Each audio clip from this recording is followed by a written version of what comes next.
Welcome to திலகா சமையல். இன்றைக்கி என்ன பண்ண போகிறோம், நம்ம சோயாவில் கிரேவி வைக்க போகிறோம். ஒரு 150 சோயா வாங்கி ஊற வச்சு கட் பண்ணி எடுத்து வச்சுருக்கிறேன். அதை எப்படி தாளிக்கலான்னு பார்க்கலாம்.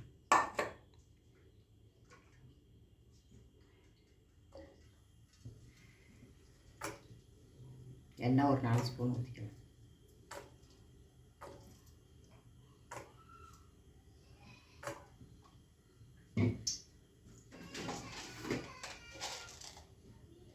கிராம்பு 2,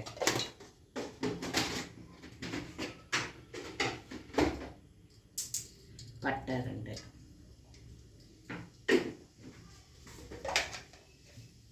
ரெண்டு ஸ்பூன் சோம்பு,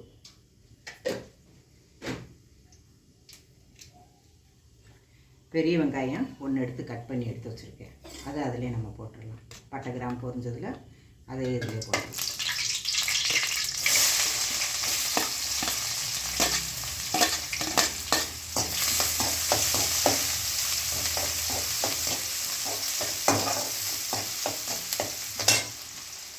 மல்லித்தலை, கருவேப்பிலை அதை அதிலே போட்டோம்.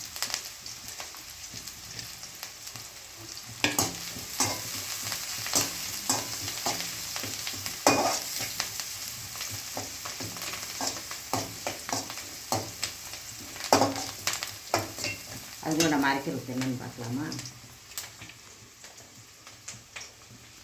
இஞ்சி சும்மா 2 துண்டு, பல் 2 துண்டு பூண்டு, தேங்காய் கொஞ்சம்,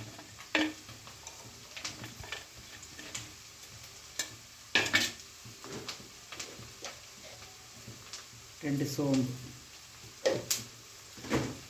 அதை நம்ம பேஸ்ட் பண்ணிக்கலாம்.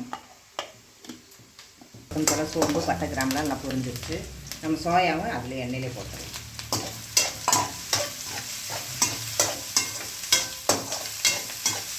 வணக்கி வச்சுட்டு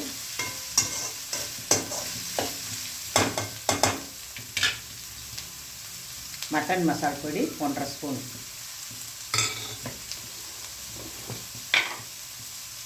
வெறும் மிளகாத்தூள் 1 ஸ்பூன்,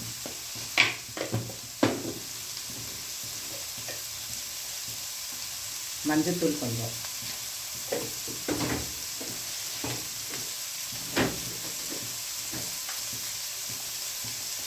சில்லி பவுட்ரு கொஞ்சம்,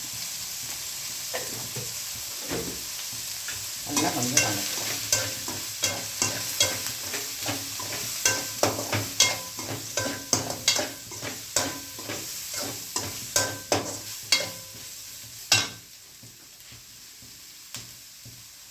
தேவையான உப்பு, நம்ம சோம்பு தேங்காய் இஞ்சி பூண்டு அரைச்சி வச்சுக்கோமோ அது அதிலே ஊற்றி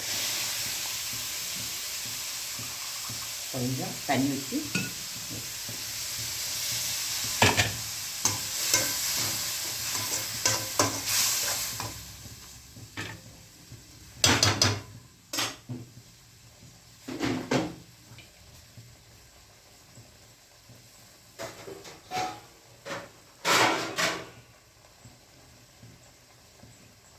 அது மூடி வச்சிடலாம். கொஞ்சம் வேகட்டும்.